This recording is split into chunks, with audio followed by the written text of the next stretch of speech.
harimo bamwe byashimishije abandi birabababaza, ariko ni finali nyine, finali yo yarangiye. Abantu benshi rero batunguwe na resulta zidasanzwe zabonetse ku mukino wa nyuma wa UEFA Champions League. Nubwa mbere bibaye ku mateka y'umupira w'amaguru, cyane cyane kuri finali ya Champions League, ko habonekaho difference y'ibitego bitanu. Rwose nubwa mbere bibaye. PSG n'ubusanzwe niyo kipe yafatwaga nk'ikipe ikomeye cyane muri uyu mukino, kuko yahabwaga amahirwe n'abantu benshi bakoraga prediction. Wabonaga ko ariyo bahereza amahirwe, ukabona bari kuyiha 2-1, 1-0, 3-2 cyangwa se 3-3 bakajya muri penalty. Ariko wabonaga ko Paris Saint-Germain nyine ifite amahirwe akomeye kuba yatwara kino gikombe n'ubundi icya Champions League, kuko urumva abantu benshi bagenderaga ko bakavuga ati PSG ifite ikipe ntoya y'abakinnyi bakiri batoya bafite imbaraga, kandi urabona yaratunguranye uburyo yazamutse, itsinze Manchester City, igasezerera Liverpool, igasezerera Arsenal. Bisa nkaho rero cyari igihe cyayo rwose cyo kugira ngo yegukane igikombe cya Champions League. Yari yirukanseho imyaka irenga 14 nibura guhera mu mwaka wa 2011 ubwo yagurwaga na bano bagabo b'abanyakatari. Ariko nanone ku rundi ruhande ikipe ya Inter nayo ni ikipe yari ifite abakinnyi bafite experience. Yari igeze ku mukino wa nyuma nibura mu inshuro ebyiri mu myaka 3. Urumva ntago ari ikintu cyoroshye, kandi uburyo yageze kuri finali yasezereye ikipe ikomeye FC Barcelona. Ni ikipe yahabwaga amahirwe kuba yakina finali, yayisezereye mu buryo nabwo bugoranye, ibitego 7-6 mu mikino yombi. Urumva rero ni umukino twari twiteze yuko wari ugiye guhuza amakipe amerita kuba yakina finali ku rwego rwo hejuru, nyine ku rwego rwa finali ya Champions League, nka finali dusanzwe tubona ku rwego rwo hejuru. Ariko twatunguwe mu mpande zombi. Abantu batunguwe n'umubare w'ibitego wagiyemo ku ruhande rwa Inter de Milan, abantu batunguwe n'uburyo Paris Saint-Germain yitwayemo, abantu batunguwe n'uburyo equipe ya Inter de Milan yagaragayemo. Kudefanda birayinanira, kwataka nabyo birayinanira. Abantu benshi bari kwitororinga ati kubera icyo ubundi yagiye mu gice cya mbere ikagaruka iyo yigumira muri vestiaire igahita yitegera indege ikigendera. Ibi byose rero nibyo tugiye kugarukaho, tugiye kuganiraho, tugiye kureba ibyo uno mukino wasize, haba ku mpande z'amakipe yombi, haba kuri Inter ndetse kuno ku ruhande rwa Paris Saint-Germain, ku ruhande rw'abatoza, ku ruhande rw'abakinnyi, uduhigo cyangwa se amariko dino match isize ku ruhando mpuzamahanga rw'umupira w'amaguru, cyane cyane ku mugabane w'i Burayi. Nibyo rero tugiye kugarukaho muri ino minota mike. Icyo usabwa ni ugukora subscribe kuri ino channel ya AZ Kigali kugira ngo amakuru y'imikino, breaking news ndetse na analyse z'ubwoko bwose bijyanye na football bijye bikugeraho ako kanya. Nta kindi wowe usabwa kudukurikira gusa uko ubyumva nuko ubonye link cyangwa se video ipopinga kuri screen ya telefone yawe. Uburyo PSG yageze ku mukino wa nyuma byerekanye rwose yuko muri PSG habayemo impinduka zikomeye mu mitegurire ya politike yabo n'uburyo bari basanzwe bakora. Ubundi PSG twari tuyiziho mu buryo busanzwe ishora amafaranga menshi yo kugura abakinnyi b'ibyamamare bamaze gukora amazina mu yandi makipe, noneho bigasa nkaho baza kurangiriza kariyeri muri Paris Saint-Germain. Ariko ubu ngubu Paris Saint-Germain yaravuze ati no, reka duhindure politike, dushyiremo abakinnyi bakiri batoya b'abanyempano, ariko duhereye ku bakinnyi bo mu gihugu imbere b'Abafaransa, aba aribo duheraho. Kuva nibura mu mwaka wa 2011 ubwo PSG yagurwaga n'abanyakatari, kampani yitwa Qatar Sport Investment niyo yayiguze mu mwaka wa 2011. Yasinyishije abakinnyi bagiye bakomakomeye, twavugamo nk'abatangiriyemo harimo Zlatan Ibrahimovic, Kylian Mbappé waje ahenze cyane bamuvanye mu ikipe ya Monaco, tukavuga Neymar miliyoni 222 kumuvana muri FC Barcelona, muri Lionel Messi uburyo yaje, Sergio Ramos uburyo yajemo, ba Wijnaldum bavuye muri za Liverpool. Mbese ukabona ni ikipe nyine yuzuyemo abastar, ubwo ntibagenda ba Angel Di Maria, ariko nta kintu bigeze bakora kugira ngo ikipe ya Paris Saint-Germain ibe yakegukana igikombe cya Champions League. Ubu tuvugana yabo Messi, yabo Neymar, yabo Mbappé bose baragiye. Uwa nyuma wagiye ni Kylian Mbappé, wagiye umwaka ushize agiye muri Real Madrid. ariko noneho bwa nyuma na nyuma Paris Saint-Germain itwaye Champions League muri abo bose nta numwe urimo. Ibi nibyo njya mbwira abafana amakipe yo mu Bwongereza yiganjemo ikipe ya Chelsea, nkayibwira ati mwizerere muri no projet y'ikipe ya Chelsea. Buriya abakinyi b'abana uburyo bakina umupira bitandukanye n'uburyo abakinyi b'abasaza bakina umupira. Niba mwabibonye neza mwabonye ko rwose ikintu cyagoye ikipe ya Inter de Milan ni imbaraga ekipe ya Paris Saint-Germain yari iri kwishyiraho mu bijyanye no kuyambura umupira. Nuvuga ngo Paris Saint-Germain yatakazaga umupira byayisabaga nibura amasegonda 10 ku buryo yabaga yamaze kwisubiza umupira ako kanya, ibifashijwemo na Mediane irimo Vitinha ndetse na Neves ndetse na Ousmane Dembele wari ufite imbaraga nyinshi kuri uriya mwanya nimero 9, uriya mwanya wa phase 9 yarari gukinaho hari imbere. Urumva rero ikintu cyitwa ubutoya muri football kirakora cyane ndetse cyane. Burya hari ahantu igera imyaka 37 35 ba Mkhitaryan ba Demarco ukababura ukagira ngo ntibanaje gukina. Ikintu cyari kigamijwe nuko iyi kipe ya Paris Saint-Germain igomba kuyobora Uburayi. Niyo gahunda rwose abaherwe ba Paris Saint-Germain bafite, bashaka kubaka ikipe kandi urabona ni intangiriro. Igikombe cya mbere barakibonye, ubu ngubu kandi igikombe cya mbere kije n'ibindi ntumenye uko bije biza byisukiranye. Ubu ngubu tayari byatangiye. Inter ni ikipe ikomeye ku izina kabisa, ni ikipe ifite abakinnyi bakomeye, ifite umutoza wari ufite experience, imaze gukina umukino wa nyuma wa Champions League inshuro 2 mu myaka 3, aho ku mwaka wa mbere umwaka wa 2023 niyo nibuka neza yakinyira Manchester City muri 2023, aho yaje gutsindwa igitego 1-0, inatsindwa yakinnye neza, yugariye neza. Niba mubyibuka igitego cya Rodri, ndabyibuka ko ari igitego cya Rodri yashoteye inyuma y'urubuga rw'umunyezamu, igitego kiba kigiyemo itakaza igikombe cya Champions League. Ariko icyo gihe nibura bwo yari yatwaye igikombe cya shampiyona cya Scudetto mu Butaliyani. PSG nayo yageze kuri uno mukino wa nyuma bwa mbere muri 2020, aho yatsinzwe na Bayern Munich igitego 1-0. Ndibuka niba cyaratsinzwe na Kingsley Coman, ndabyibuka rwose. Kingsley Coman ni watsinze icyo gitego, akaba ari n'umukinnyi wanyuze muri Paris Saint-Germain mu Academy ikayo. Iyi kipe rero ikaba nibura yari yarigeze kugera muri 1/2 mu myaka 2 yariyo 2021 ndetse na 2024. Yigeze no gusezererwa muri 1/8 muri 2022, inasezererwa none muri 2023, irongera isezererwa muri 1/8. Icyo gihe harimo na ba Lionel Messi. Ibi ngibi ni nabyo byatumye Paris Saint-Germain ihindura umuvuno, iravuga ati oya, ibi by'abasitari reka biranze. Nasser El-Khelaifi ariwe perezida wa projet ya Paris Saint-Germain ahita hindura politike yo kuvuga ati no, abasitari tubareke twubake ekipe nshyashya ishingiye ku mpano z'abakinnyi bakiri batoya. Nibwo bahise bafata uwo mwanzuro babifashijwemo na directeur sportif bari bamaze kuzana ariwe bita Campos sinzi, ariko abantu bakurikirana umupira wo mu Faransa cyane Campos baramuzi. Niwe rero wabafashije na Nasser El-Khelaifi ndetse na Luis Enrique kubaka kano gakipe karyoshye. Nka Vitinha muramuzi ko yabaye flop muri Wolverhampton Wanderers yo mu Bwongereza, yabuze umwanya muri Wolverhampton birangira yibereye muri PSG. None ubu ngubu niwe mediateur wa mbere nimero 6 mwiza cyane ku mugane w'Uburayi.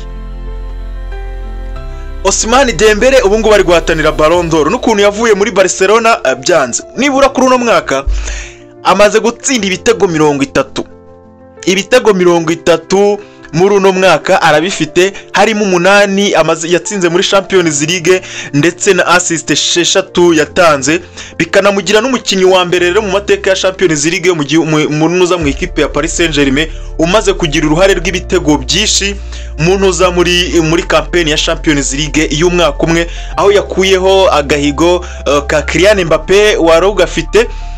Urumva uno munsi Paris Dembele yatanze assist 2, ahita agira assist 6, ubwo ahita agira uruhare rw'ibitego bigera muri 14 mu gihe Kylian Mbappé yari afite uruhare rw'ibitego 12 muri campaign ya Champions League y'umwaka. Mwumva ko rero Ousmane Dembele afite amahirwe menshi cyane yo kuba yatwara Ballon d'Or uyu mwaka, noneho kuba hiyongera no gutwara igikombe icya Champions League. Urumva na karusho wagera muri mediane ya Paris Saint-Germain ukabona agahungu ka Vitinha, ukabona Joao Neves, ukareba Kivisha uburyo bamuzanye mu kwezi kwa mbere.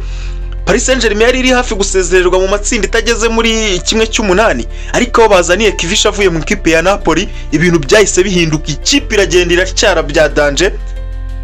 None reba igikombe cy'amatwi manini rwose, ekipe man ni ikipe Paris Saint-Germain ni ikipe ureba n'amaso yawe ukavuga ati wow.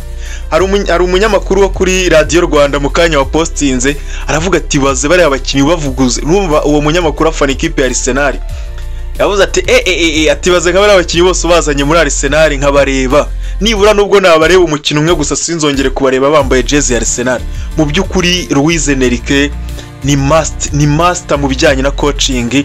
Hari abantu bari kwibaza se ubundi ari Luis Enrique na Pep Guardiola mu by'ukuri ninde understanding football kurusha undi? Nawe urambwira muri comment ninde ubonye ugereranyije abatoza bombi kuri wowe, Pep Guardiola na Luis Enrique, ninde muntu understanding cyangwa se wumva umupira kurusha undi? Ninde mukoca mwiza kurusha undi? Unyibwirire muri comment. Yeye nabonye Denzel Dumfries ndavuga se uyu ni wa wundi nabonaga kuri Barcelona wagurukaga, wa wundi watsinze ibitego 2 kuri Camp Nou muri kimwe cya kabiri. Ndeba Yann Sommer nta save nimwe yageze akora, amashoti yose bamuteye abavuyemo ibitego. Niba wibuka save ya Yann Sommer yakoze uyimbwira muri comment. Nta save nimwe nigeze mbona Yann Sommer yakoze. Nahise nibuka uburyo yari ari kuguruka akuramo amabaro ya Lamine Yamal, ndavuga se noneho n'umutipe baje bamuhindurije nese nundi mugaridiye bazanye tutari dusanzwe tuzi. Ibintu birancanga neza hase baguze babaganirije. Uko njye numva ngo hari ukuntu abakinnyi babaganiriza. Mbega football ni iki ku mugani wa Gicumbi kweri? Football ni iki? Luis Enrique muramwibuka 2015 ubwo yatozaga FC Barcelona, nabwo yatwaye Champions League mu mwaka wa 2015 atsinze Juventus ibitego 3-1 niba mubyibuka. Cege Neymar yari ameze nabi cyane, Neymar aribwo MSN yari iri hejuru cyane, ubwo ni Messi, Suarez, Neymar, hakirimo na Andres Iniesta na Rakitic na Busquets muri mediane yari ikipe ikomeye cyane. Ubu rero Luis Enrique ahise yinjira mu mateka kuko nibura abaye umutoza wa karindwi, urebye ni nk'umutoza wa karindwi, ariko abakiri mu kazi ko gutoza ubwo ni Carlo Ancelotti, Pep Guardiola na Jose Mourinho n'abandi bagiye batandukanye. Nibura babashije gutwara ibikombe bya Champions League mu makipe abiri atandukanye ku mugabane w'i Burayi. Akaba nawe rero yinjiye mu batoza bakomeye ku mugabane w'i Burayi rwose babashije gukora bino bintu, kuko mbibutse gutwara Champions League burya ntago bikugira umutoza ukomeye, kuko burya na Di Matteo yarayitwaye muri Chelsea, ariko nyuma yaho ntago tuza aho yarengeye. Nta nubwo yigeze bongera buretse ikipe imwe yigeze kujya gutoza mu Budage nibuka izina bakimara kumwirukana muri Chelsea, ariko ntago yigeze bongera kugaragara mu kazi ka coaching. Ariko iyo umaze gutwara burya Champions League ebyiri mu makipe abiri atandukanye ubu baye umutoza urerite ku rwego rwo hejuru mu buryo budashidikanywaho na gatoya. Ku munota wa 12 igitego cya mbere cyari cyamaze kugeramo, ku munota wa 30 igitego cya kabiri aho yada, ahubwo igitego cya mbere cyagiyemo ku munota wa 12. Arumva kuko ndibuka ko byageze ku munota wa 20 ari ibitego 2-0. Igitego cya mbere cyatsinzwe na Achraf Hakimi ku mupira rwose wihutaga cyane, abarimo nk'aba Vitinha ya mediane, Desire Doué nawe yawukozeho no mupira, Ousmane Dembele awukoraho. Nyine bari gukina udupase turyoshye kabisa uvuga ati wow, no mupira watojwe no mu Espanyol. Kugeza ubwo rero bageze mu rubuga rw'umuzamu, Yann Sommer ntiyabona Vitinha atanga baro ihereza Desire Doué, rero baro bahita bayikaraga ku rubuga. Achraf Hakimi yarahagaze wenyine abakinnyi ba Inter ntibamenya niyo barebaga. Achraf Hakimi abashyizemo igitego ku munota wa 12 rwose. Ekipe ya Inter de Milan nayo irakomeza irakina, ariko igihe akinaga yugarira. Ku munota wa 30 rero PSG yaje kubona igitego cya kabiri gitsinzwe na Desire Doué waruhawe umupira mwiza na Ousmane Dembele, ari nabwo bwa mbere rero byari bibaye ko nibura ibitego bibiri bijya mu minota itarenze 20. Nyine muri difference y'iminota 20 equipe ikaba imaze kurya ibitego bibiri muri kuri finale ya Champions. N'ubwa mbere byari bibaye mu mateka ya Champions League. Kuva Champions League yabaho n'ubwa mbere byari bibaye. Mbega umupira.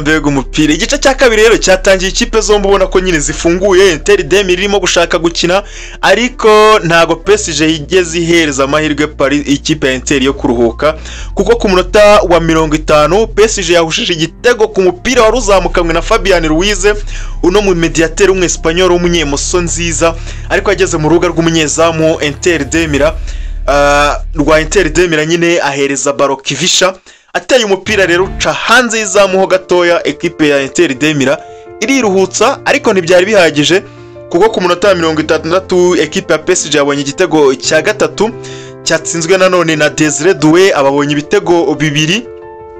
Ku munota wa 72 ikipe ya Paris Saint-Germain nibwo nyine yabonye igitego cya gatatu gitsinzwe na Kivisha, wahawe umupira, wari ufite umupira wenyine, agenda nta gihunga rwose ahita ashyiramo igitego, kiba kibaye igitego cya kane. PSG yakomeje kwataka cyane, irataka aho yaje rero kubona igitego kindi ku munota wa 87 gitsinzwe n'umwana muto cyane, bamwita umwana muto cyane wo mu gihugu cy'Ubufaransa uvuye mu Academy. Abatsinze igitego cya gatanu equipe ya Inter de Milan, abakinnyi bose bahita baryama hasi. Umwana niwe bamwita niba ari Maruru ninde, ninza kumwibuka ndaza kumubabwira, ariko afite izina ryo wagira ngo ni Rikongomani. Mbonye izina bamwita Mayuru. Nari ndyibagiye, bamwita Mayuru, niyo watsinze igitego cya gatanu cya Paris Saint-Germain. Equipe ya PSG rero iba rwose hano noneho byari birangiye, igikombe yari imaze kukizera ko ibitego bitanu buriya nubwo waburinde ntago wabyishyura mu minota 3. Ikindi kintu cyatangaje abantu ni ukuntu umusifuzi ntabwo yigeze yongeraho umunota n'umwe. N'ubwa mbere ngiye nari mbibonye kuri finali yuko umusifuzi ashobora kurangiza umukino ku munota wa 90 nta munota n'umwe yongereyeho. Aya nayo nandi mateka yanditswe kuri finali. Niba yagiriye mu Inter de Milan, niba byagenze gute, ngera nagize ngo aribeshya. Mbona rero nyine birangiye gutyo, equipe ya Paris Saint-Germain iba yegukanye igikombe cyayo cya mbere mu gihugu cy'Ubufaransa. Ubwo nyine abafana ba Marseille ntago bazongera kubona icyo bazajya baserereza equipe ya Paris Saint-Germain. Rero hari uduhigo twagiye dukurwaho cyangwa se dushyirwaho n'aya makipe, abakinnyi ndetse n'abatoza, ari natwo ngiye kugarukaho gatoya. PSG ikaba yegukanye igikombe cya Champions League ku nshuro yabo ya mbere mu mateka yayo, itsinze Inter de Milan ibitego 5-0 n'ubwa mbere bibaye.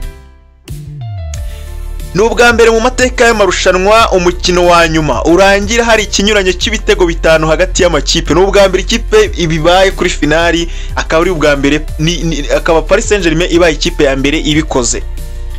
Equipe ya Paris Saint-Germain yabaye ikipe ya mbere mu Bufaransa ibashije kwegukana igikombe cya Champions League nta mvururu z'abafana zibayeho, kuko muri 1993 ubwo Marseille yacyegukanaga hari habayeho ibibazo byinshi by'imirwano mu bafana, ariko no munsi igikombe Paris Saint-Germain gitwaye mu mutuzo. Ako nakandi gahigo, niba utemera ko ari agahigo ubwo ngubwo sinzi icyo ushaka.